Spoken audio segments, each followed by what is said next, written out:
The sharp crack of a Winchester rifle echoed through the Montana wilderness as Katherine Evans pulled the trigger, watching the buck drop in the meadow ahead. She had become an excellent shot out of necessity, not choice a skill she never imagined needing when she'd come west as a banker's bride 2 years earlier. Now, in the autumn of 1876, she was alone, a widow at 24, with winter approaching and no one to help shoulder the burden of survival. Katherine wiped sweat from her brow, despite the October chill, steeling herself for the task ahead. Field dressing a deer was something Thomas had always handled. Now it fell to her, like everything else since the fever took him 3 months prior. As she approached the fallen animal with her knife, tears stung her eyes, but she blinked them away. Crying wouldn't put food on her table or wood in her stove. "Need a hand with that, madam?"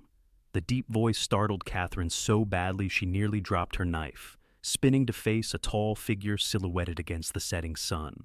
Her hand instinctively moved toward the pistol at her hip. "Easy now," the man said, raising his hand slightly. "Didn't mean to frighten you." As he stepped forward, Katherine could see him clearly, a lean, weather-beaten cowboy in his early 30s, trail dust coating his denim and leather. A worn Stetson cast shadows across eyes that seemed kind, if cautious. "I'm just passing through," he continued when she remained silent. "Saw you make that shot. Mighty fine marksmanship, but that's a big animal for one person to manage." Katherine's throat felt tight. She hadn't spoken to another soul in weeks. Not since the last trader had passed through.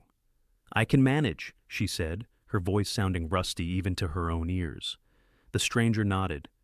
"No doubt you can, but there's no call to do it alone when there's help standing right here." He removed his hat, revealing sandy brown hair that curled slightly at the nape of his neck. "Name's Henry Wyatt. Most folks call me Hank." Katherine hesitated. Strangers couldn't be trusted easily in this territory, but the deer would need to be processed quickly, and her hands were already trembling from exhaustion. "Katherine Evans," she finally replied. "Mrs. Katherine Evans."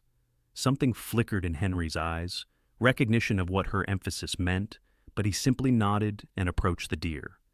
"Well, Mrs. Evans, if you've no objection, I'd be obliged to help. Been riding since dawn and could use something to do besides stare at my horse's ears." Without waiting for her permission, he knelt beside the buck and drew his own knife. Katherine watched as his hands moved with practiced efficiency, making the first cut with precision. "You've done this before," she observed. Henry gave a short laugh. "Since I was knee-high to a grasshopper, my pa wouldn't let me eat what I couldn't clean myself." He glanced up at her. "You want the hide?" Katherine nodded. "For winter?"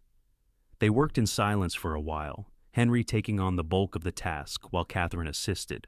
As they finished, the sun was dipping low on the horizon, painting the sky in deep oranges and purples.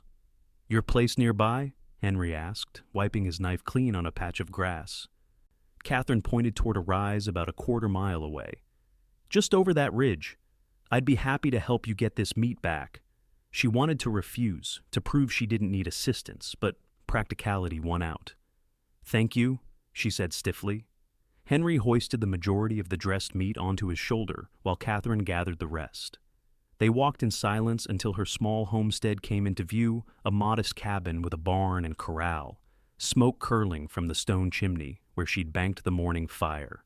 "You've kept this place up well," Henry observed as they approached.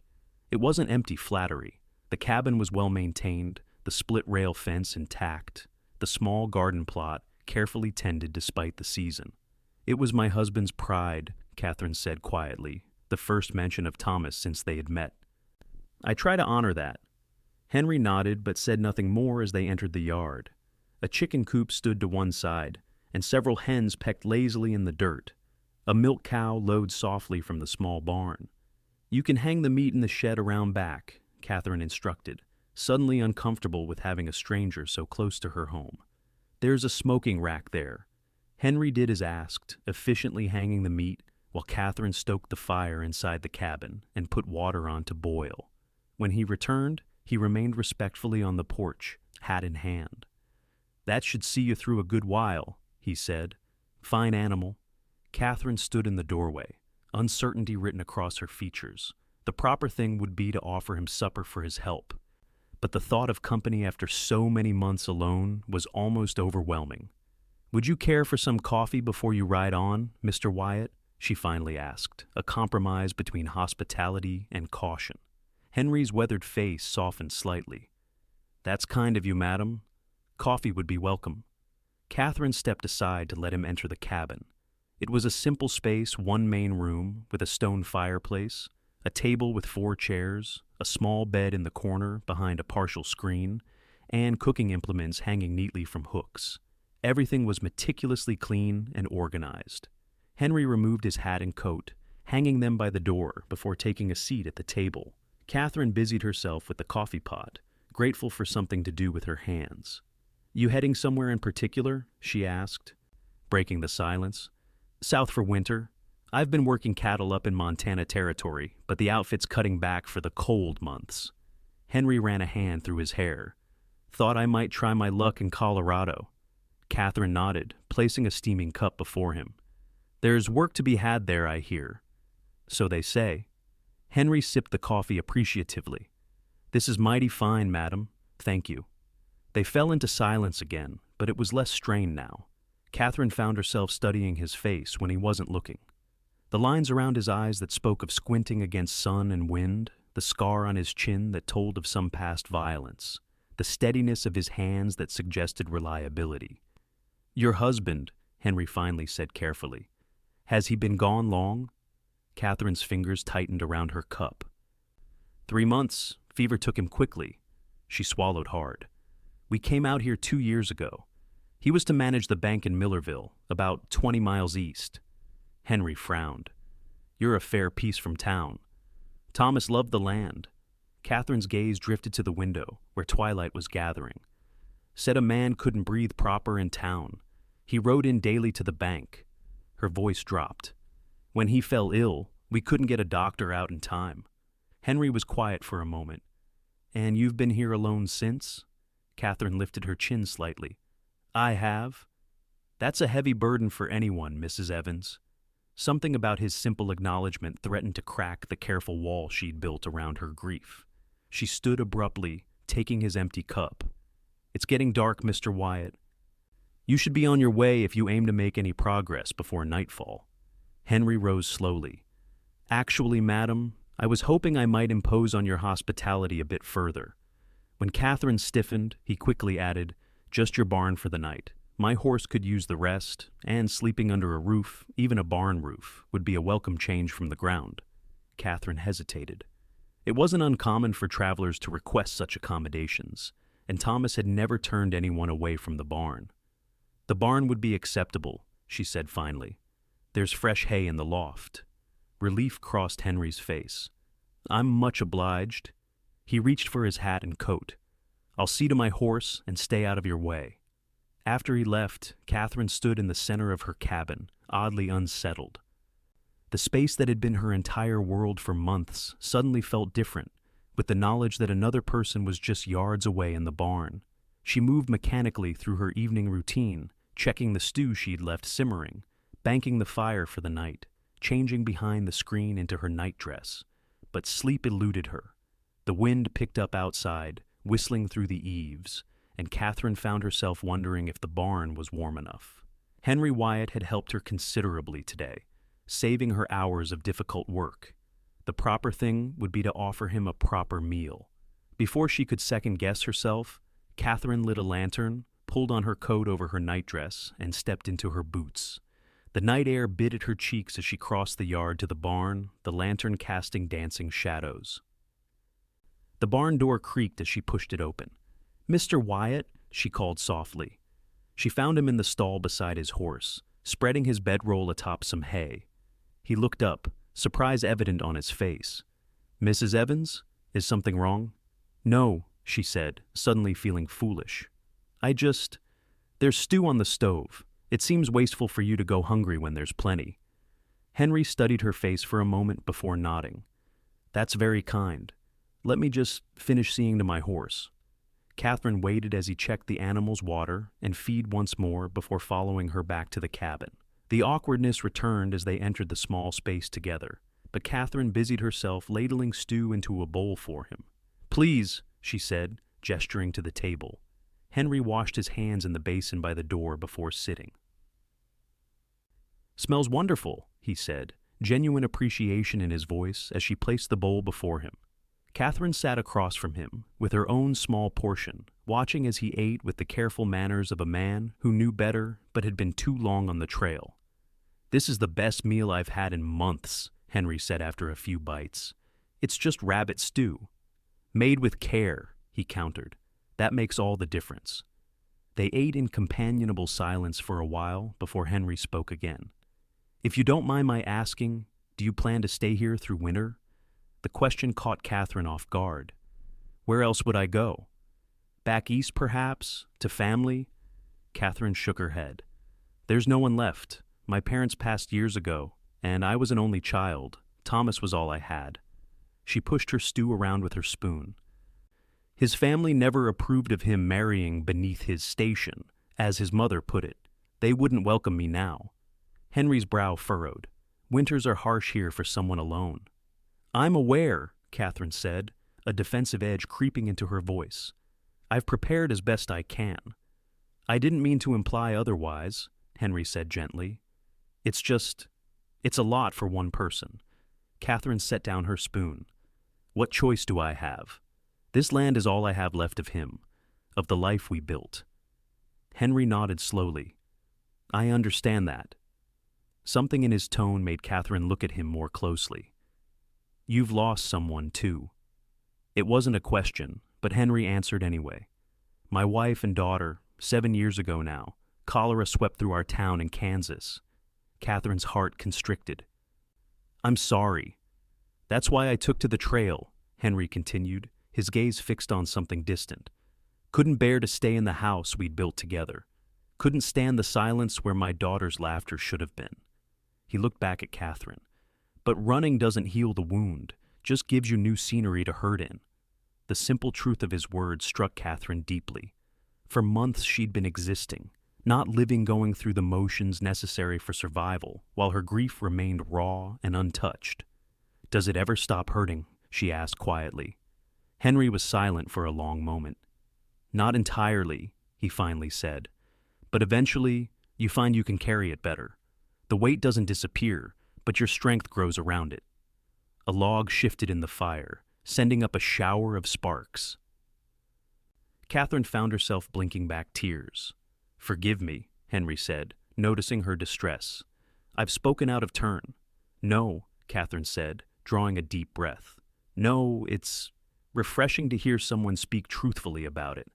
Everyone in town just tells me time will heal all wounds, as if grief has a schedule." Henry's mouth curved in a sad smile. If only it were that simple. They finished their meal, and Katherine collected the bowls, moving to the basin to wash them. Henry rose to help, but she shook her head. "You should get back to the barn before it gets any colder," she said. "Thank you for your help today, Mr. Wyatt." Henry retrieved his hat and coat. "Thank you for the meal, Mrs. Evans." He paused at the door. "If it's all the same to you, I thought I might stay another day before moving on. That deer needs proper smoking, and I noticed your woodpile could use building up before winter sets in. I'd be happy to help in exchange for another night in your barn." Katherine wanted to refuse, to insist she could manage on her own, as she had for months. But practicality won out again. The deer did need smoking properly, and her woodpile was indeed lower than it should be with November approaching. "If you wish," she said with forced casualness, "I can provide meals in exchange for the work." Henry nodded, understanding the careful distance she was maintaining. "That's more than fair. I'll see you in the morning then." After he left, Katherine stood by the fire, listening to the wind outside and feeling, for the first time in months, slightly less alone. True to his word, Henry was up at dawn, already tending to the smoking meat when Katherine emerged from the cabin. They exchanged brief greetings before she went about her morning chores, feeding the chickens, milking the cow, checking her small garden for any remaining vegetables worth harvesting. As she worked, Katherine found herself occasionally glancing toward the shed, where Henry was carefully maintaining the smoking fire, adding specific woods to flavor the meat and ensure it would preserve properly through winter. After preparing a simple breakfast of corn cakes and the last of her summer preserves, Katherine called Henry in. They ate together, the silence between them more comfortable than the night before. "I thought I'd start on that woodpile after breakfast," Henry said, wiping his mouth with a napkin. "I noticed some good standing deadwood in that grove to the west." Katherine nodded. "Thomas's axe is in the tool shed. It should be sharp. He was particular about his tools." "Most good men are," Henry said with an approving nod. "I'll take good care of it."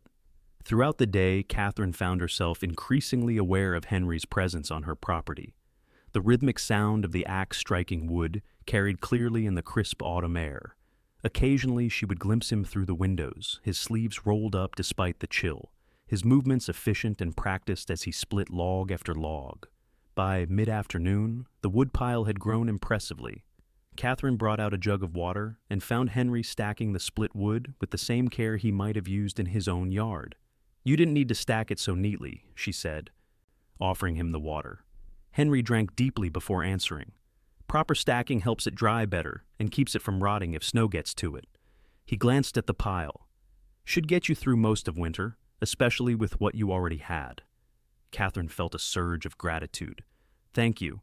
This would have taken me weeks to accomplish alone." "Happy to help." Henry wiped his brow with his shirt sleeve. "How's that meat looking?" "It seems perfect. You clearly know what you're doing." A faint smile crossed his face. "Been doing it a long time."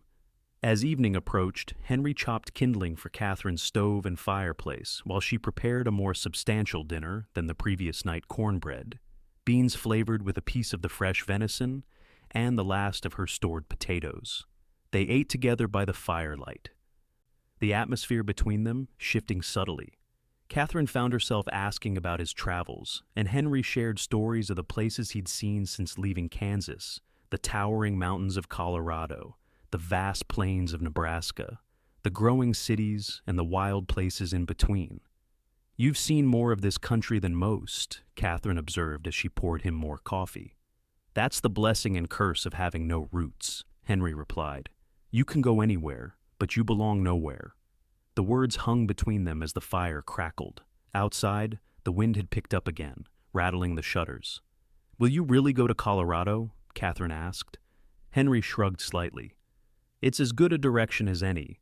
I've heard the mining towns need experienced hands, and I've done that work before." Katherine studied his face in the firelight, noting how the glow softened the weathered lines. "It seems a lonely life."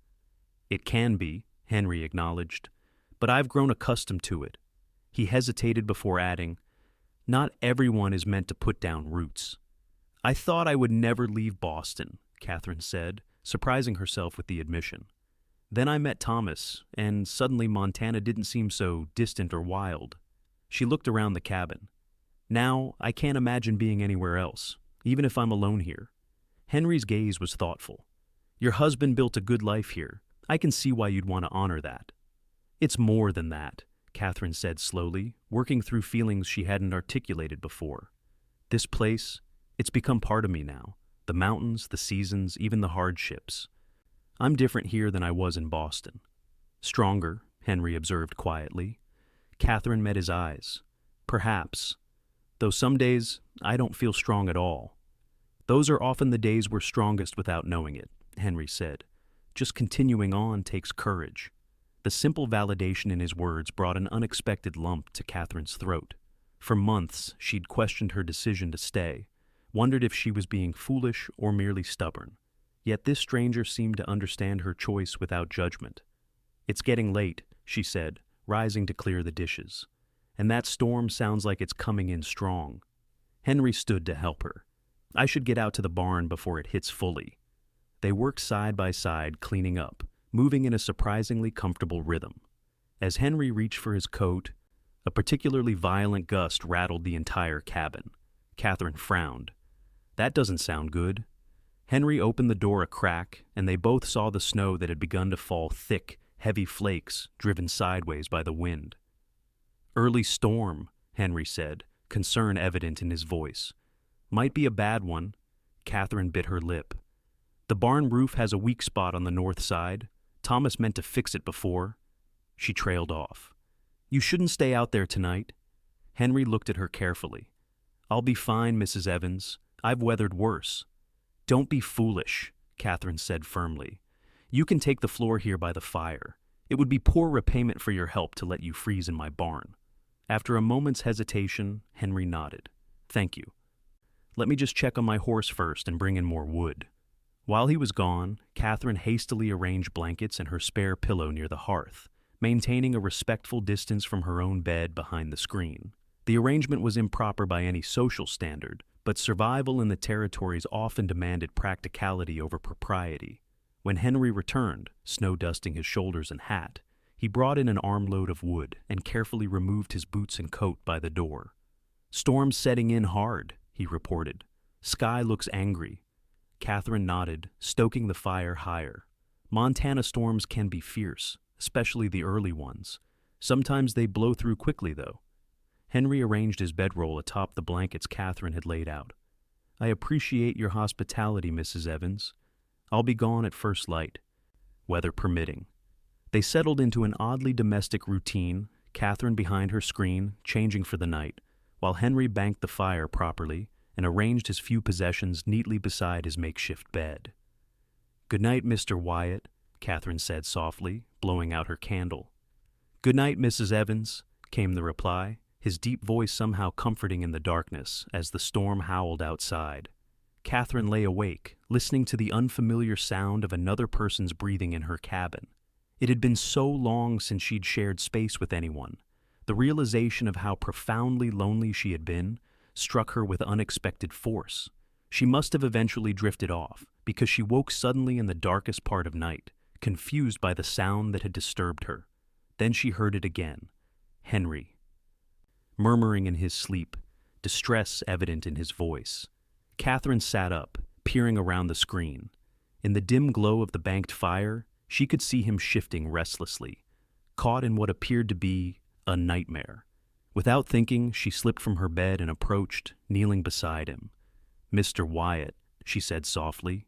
"Henry, you're dreaming."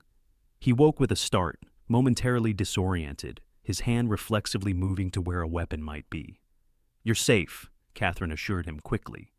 "You were having a nightmare." Recognition dawned in Henry's eyes, followed by embarrassment. "I apologize for disturbing you." "There's no need," Katherine said. "We all have our ghosts." Henry sat up, running a hand through his disheveled hair. "Some nights, they're more persistent than others." The fire had burned down to embers, casting just enough light for them to see each other's faces. Katherine rose to add another log, giving Henry a moment to compose himself. "Would you like some water?" she offered. "Please." She brought him a cup, settling on the floor nearby as he drank. The storm continued outside, but the cabin felt insulated from it, a small pocket of warmth and unexpected companionship in the vast wilderness. "It's always the same dream," Henry said quietly, staring into the freshly kindled flames. "I come home and find them already gone. I'm always too late to even say goodbye." Katherine's heart ached for him. "I understand. I dream of Thomas calling for help, and I can't find him in time." Henry looked at her, really looked at her, perhaps for the first time seeing beyond the widow's grief to the woman beneath. "How do you bear it? Staying here where everything reminds you of him?" "Some days I don't know," Katherine admitted, the darkness making honesty easier. "But other days, the reminders bring comfort rather than pain. I hear his laugh in the creek behind the property. I see his hands in the walls he built." She paused. "It's a strange thing, grief. It changes shape but never truly leaves." "No," Henry agreed softly. "It doesn't leave." They sat in silence for a while, watching the fire together, two wounded souls finding momentary solace in shared understanding. "You should try to get some more sleep," Henry finally said. "I'll be fine now." Katherine nodded and rose. "Good night, Henry." It was the first time she had used his given name, and something shifted between them with that small intimacy. "Good night, Katherine," he replied, his voice gentle in the darkness. When morning came, the storm had not abated but intensified. Katherine woke to find Henry already up, adding wood to the fire and heating water for coffee. "It doesn't look like you'll be leaving today," she observed, peering out the frosted window at the white blur beyond. Henry shook his head. "Not unless you're eager to be rid of me. I wouldn't get far in this." "You're welcome to stay until it passes," Katherine said. It would be irresponsible to send anyone out in such weather. They settled into a routine over the next 2 days as the storm continued. Henry brought in wood and tended to the animals in the barn, battling through the snowdrifts that had formed. Katherine cooked and mended, taught Henry how to play checkers using a board Thomas had carved, and found herself talking more than she had in months. They shared stories by the fire in the evenings, Katherine of her childhood in Boston, her courtship with Thomas, their journey west. Henry of his years on cattle drives, the places he'd seen, the people he'd met in his travels. On the third morning, Katherine woke to silence. The howling wind had stopped. She rose and went to the window, drawing back the curtain to reveal a transformed world, everything covered in pristine white, the sky a perfect blue, the sun creating a dazzling brilliance that was almost painful to behold. "It's beautiful," she breathed as Henry joined her at the window. "It surely is," he agreed, "though it'll make traveling difficult for a while." Katherine felt a sudden pang at the reminder that he would be leaving. These few days of companionship had awakened something in her she'd thought long buried, the simple pleasure of human connection. "The pass to Colorado might be closed already," she said, trying to keep her voice casual. "It happens early some years." Henry nodded slowly. "I was thinking the same. Might need to winter somewhere closer." Their eyes met briefly and Katherine quickly looked away, busying herself with breakfast preparations. "We should check on the livestock," she said. "Make sure the barn held up." They spent the day digging out from the storm-clearing paths to the barn and chicken coop, checking for damage, bringing in more wood. The physical labor was demanding but satisfying, and Katherine found herself working alongside Henry with an ease that surprised her. As dusk approached, Henry built up the fire while Katherine prepared their meal.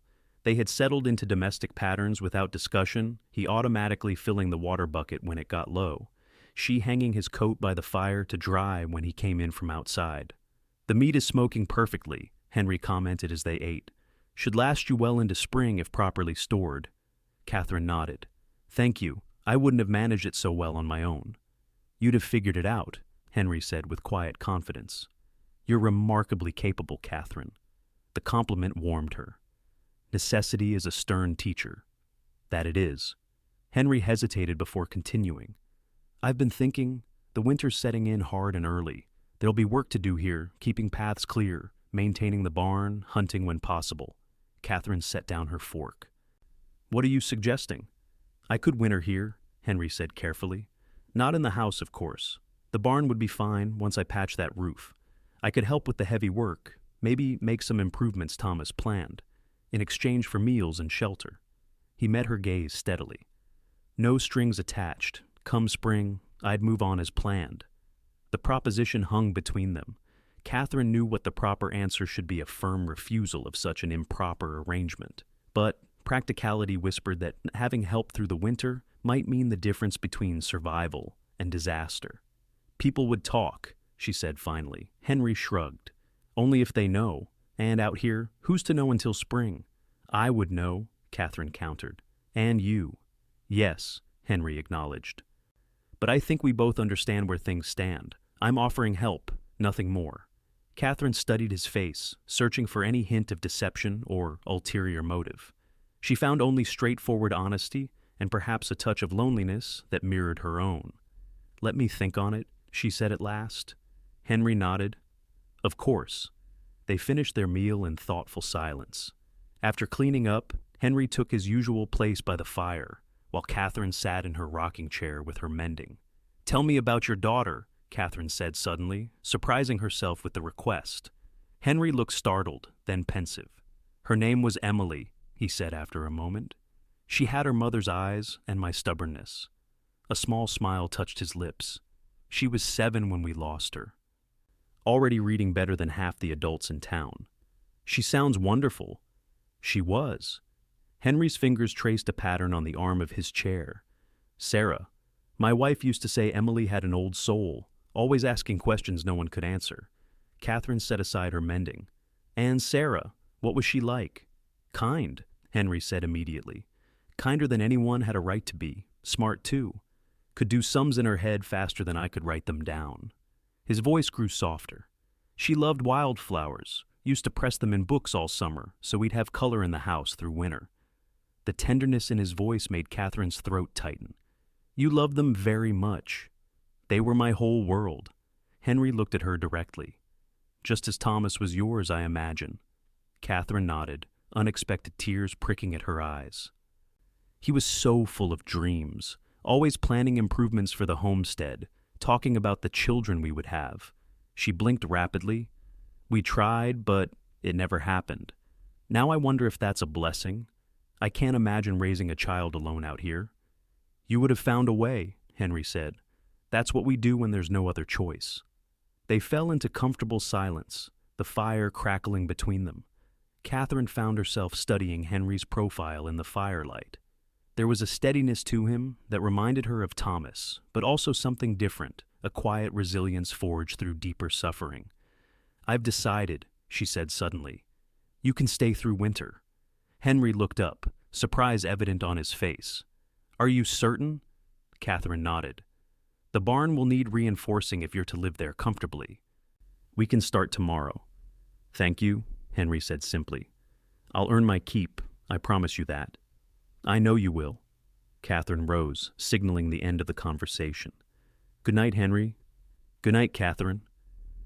As the days turned into weeks, they established a rhythm of work and companionship. Henry repaired the barn roof and reinforced the walls of his corner, creating a snug living space with a small stove he fashioned from an old metal barrel. During the day, they worked side by side, hunting when weather permitted, repairing fences damaged by snow, caring for the animals.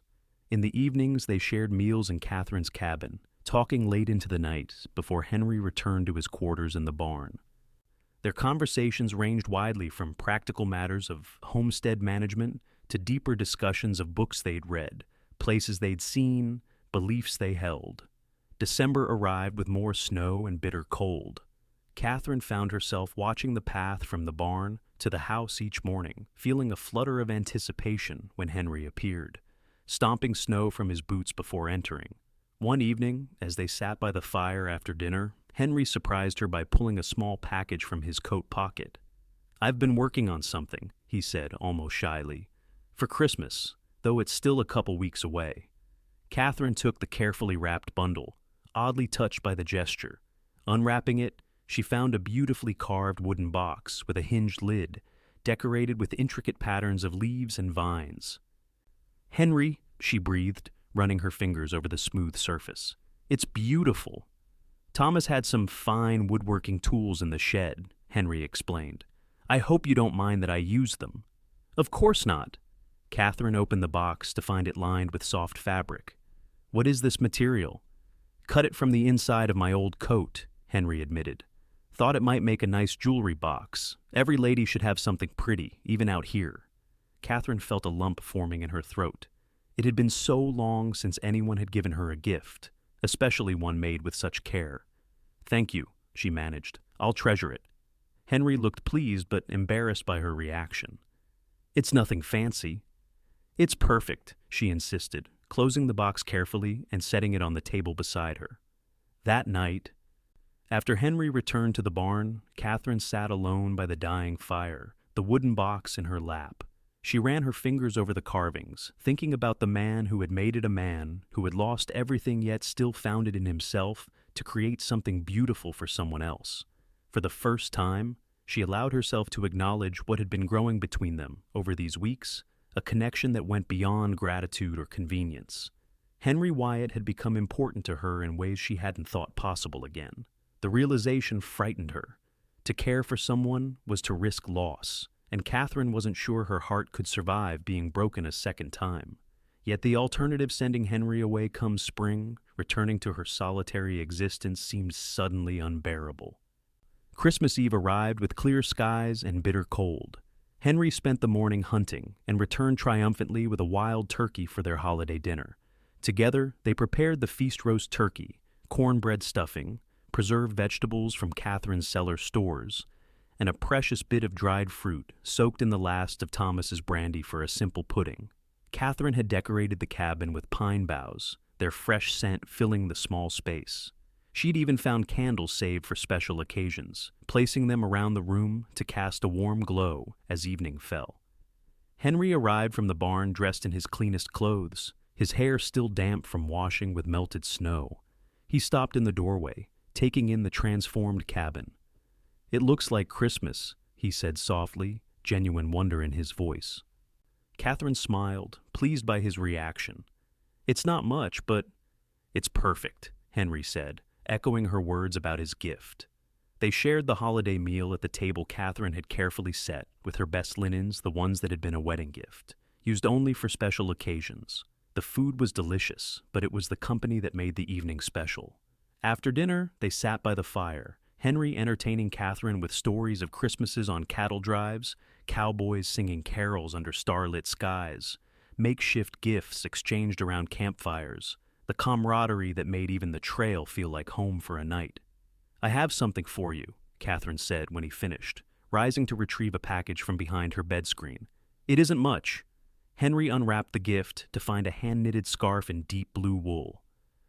"Katherine, this is too fine for the likes of me," he said, running his fingers over the careful stitches. "Nonsense," she replied. "I've seen you shivering when you come in from chores. That old one you have is more holes than yarn." Henry wrapped the scarf around his neck, the blue bringing out the color in his eyes. "Thank you. It's been a long time since anyone's made something just for me." Something in his expression made Katherine's heart beat faster. The candlelight cast a warm glow over his features, softening the weathered lines of his face. For a moment, neither spoke, the air between them charged with unspoken feelings. Henry cleared his throat. "I should get back to the barn," he said reluctantly. "It's getting late." Katherine nodded, though everything in her wanted to ask him to stay. "Merry Christmas, Henry." "Merry Christmas, Katherine." He hesitated at the door. "This has been the best Christmas I've had in 7 years." After he left, Katherine sat by the fire, her fingers absently tracing the carving on the wooden box he'd made her. Outside, snow began to fall again, soft, fat flakes that drifted lazily in the moonlight. January brought the deepest cold of winter. The creek behind the property froze solid, and even midday temperatures rarely rose above freezing. Katherine and Henry fell into a pattern of necessary isolation, venturing out only for essential chores, spending more time indoors as blizzards regularly swept through the valley. These circumstances pushed them into closer quarters. Henry began spending evenings in the cabin rather than returning to the frigid barn after dinner, only leaving when it was time to sleep. They played checkers and card games, read aloud from Katherine's small collection of books, and talked for hours about everything and nothing. One particularly bitter evening, as wind howled around the cabin's corners, Henry stoked the fire higher before settling back in his chair. "Never thought I'd be grateful for 4 solid walls again," he commented. "After Sarah and Emily died, I couldn't stand being indoors. Felt like the grief would suffocate me." Katherine nodded in understanding. "The first month after Thomas passed, I slept outside most nights. The cabin held too many memories." "When did that change?" Henry asked. Katherine considered the question. "Gradually, I suppose. One night it rained, and I came inside. Then I stayed another night, and another." She looked around the cabin. "Eventually, I realized the memories weren't just painful. They were all I had left of him. That's the strange thing about loss," Henry said softly. "The very things that cut you deepest become precious." Their eyes met across the firelit space, and Katherine felt something shift between them, an acknowledgement of shared understanding that went beyond words. "Henry," she said hesitantly, "what will you do when spring comes?" The question had been hovering between them, unasked, for weeks. Henry's gaze dropped to the fire. "I don't know anymore," he admitted. "My plan was Colorado, but—" "But?" Henry looked up, his expression open and vulnerable. "But I didn't expect you, Katherine Evans." The simple statement hung in the air between them, heavy with implication. Katherine's heart hammered in her chest. "What are you saying?" she asked, her voice barely above a whisper. Henry leaned forward, his hands clasped between his knees. "I'm saying that, for the first time in 7 years, I've found someone that makes me want to stop running." He paused, choosing his words carefully. "I know it's too soon. I know you're still grieving Thomas. I'm not asking for anything you can't give." Catherine's thoughts raced. It had been only 6 months since Thomas's death, too soon, by any social standard, to even consider another attachment.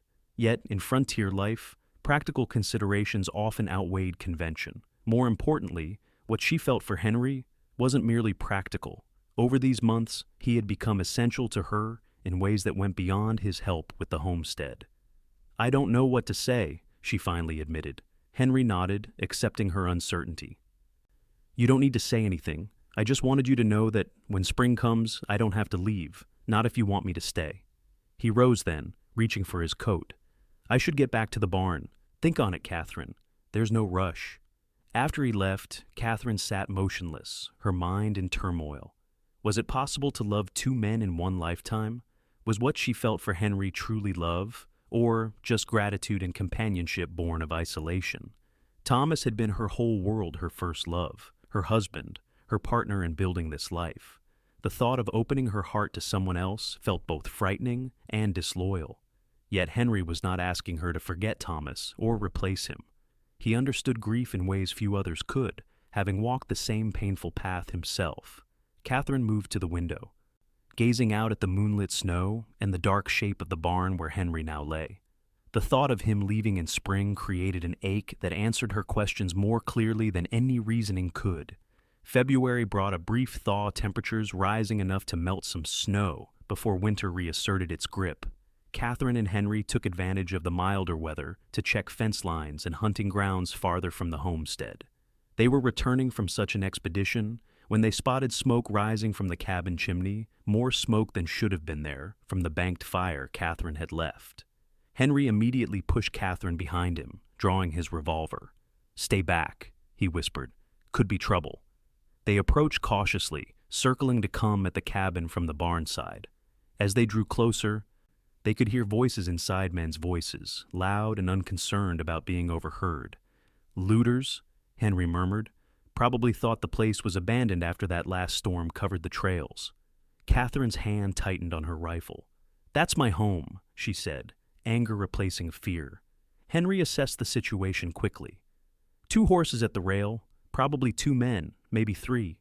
We have the advantage of surprise." He looked at Catherine. "Can you shoot if necessary?" Catherine nodded grimly. "Yes." "Let me go first," Henry said. "We'll give them a chance to leave peacefully." They moved silently to positions flanking the cabin door. Henry nodded once to Catherine, then kicked the door open, his revolver leveled. "Hands where I can see them, gentlemen," he called firmly. Inside, 2 rough-looking men froze, one at the stove, helping himself to Catherine's stores, the other rummaging through a chest in the corner. "This is private property," Henry continued, his voice deadly calm, "and you weren't invited." The man by the stove straightened slowly, revealing a pistol at his hip. "Easy now, friend." Door was open. "Thought the place was abandoned." "You thought wrong," Catherine said, stepping into view with her rifle trained on the second man. "That's my chest you're going through." The second man raised his hands higher. "No harm meant, madam. Times are hard, and we've been traveling rough." "That doesn't give you the right to steal," Henry said. "Now you have 2 choices. Leave everything you've taken and ride out. Or try something foolish and see how it ends." The tension stretched for a long moment before the man by the stove nodded. "All right, we're going." He nudged his companion. "Put it back, Jim." Jim reluctantly returned several items to the chest before both men moved slowly toward the door, Henry and Catherine maintaining their aim until the intruders mounted their horses and rode away. Once they were gone, Catherine's legs suddenly felt weak. She sank into a chair, her rifle across her lap. "Do you think they'll come back?" Henry secured the door before holstering his revolver. "Not likely. They're opportunists, not desperados." He surveyed the cabin. "Still, I'll sleep in here tonight, just to be safe." Catherine nodded, relief evident in her expression. "Thank you." The incident changed something between them. That night, Henry made a pallet by the door rather than returning to the barn, his presence providing a sense of security that allowed Catherine to sleep peacefully despite the day's events. In the morning, Catherine woke to find Henry already up, coffee brewing on the stove. The domesticity of the scene struck her powerfully, how natural it felt to share this space, this life with him. "I've been thinking," she said as they ate breakfast, "about what you said about staying when spring comes." Henry looked up, his expression carefully neutral. "And," Katherine took a deep breath, "I think I would like that. If you stayed." She met his gaze steadily. "Not just as a helper or a friend, but as more, if that's still what you want." The hope that bloomed on Henry's face was answer enough. But he set down his cup and reached across the table to take her hand. "Katherine," he said softly, "nothing would make me happier, but I need to be sure. Thomas hasn't been gone a year yet. I don't want you to rush into anything because you're afraid of being alone." "It's not that," Katherine said with quiet certainty. "Yes, I'm still grieving Thomas. I probably always will be, in some way. But this what I feel for you, it's different. Not lesser, just its own thing." She squeezed his hand. "I never expected to find this again. I think Thomas would understand." Henry raised her hand to his lips, pressing a gentle kiss to her knuckles. "Then I'll stay, Katherine Evans, for as long as you'll have me." The days that followed held a new sweetness. Small gestures took on greater meaning. Henry's hand at the small of Katherine's back as they walked, Katherine's fingers lingering when she passed him coffee, shared glances across the room that spoke volumes without words. They moved cautiously, respectful of Katherine's still fresh grief and the memory of Thomas that lived in every corner of the homestead. Henry continued sleeping in the barn, now by choice rather than necessity, giving Katherine the space to adjust to this new chapter. March arrived with the first real signs of spring patches of ground appearing through melting snow, birdsong returning to the trees, days lengthening noticeably. The change of seasons brought a flurry of activity as they prepared for planting and repaired winter damage to the homestead. On the first truly warm day, Henry found Katherine standing by Thomas's grave on a small rise behind the cabin. He approached quietly, not wanting to intrude on her private moment. "I was telling him about you," Katherine said without turning, sensing Henry's presence. "About us." Henry stood beside her, hat in hand out of respect. "What did you tell him?" Katherine smiled softly. "That you're a good man, that you've helped me find my way back to living, not just surviving." She looked up at Henry. "That I think he would approve." Henry nodded solemnly at the simple wooden cross. "I never knew your husband, but I respect the life he built here and the woman he loved." He placed a gentle hand on Katherine's shoulder. "I won't try to replace him, Katherine. I wouldn't want to." "I know." Katherine leaned into his touch. "That's why this feels right." They stood together for a moment longer before walking back to the cabin, hand in hand. As they approached, Katherine paused, looking at the homestead with fresh eyes, the solid cabin with smoke curling from its chimney, the barn where Henry had spent the winter, the garden plot they had begun preparing for spring planting. "What are you thinking?" Henry asked, noting her thoughtful expression. Katherine turned to him, her face softening into something he'd never seen before, a true smile that reached her eyes, unburdened by grief. "I'm thinking that, for the first time since Thomas died, this feels like home again." Henry's heart swelled at the sight of that smile, the first genuine one she'd given since he'd met her that autumn day by the deer. He drew her gently into his arms. And as the spring sun warmed their faces, Katherine Evans found herself looking toward the future with hope once more.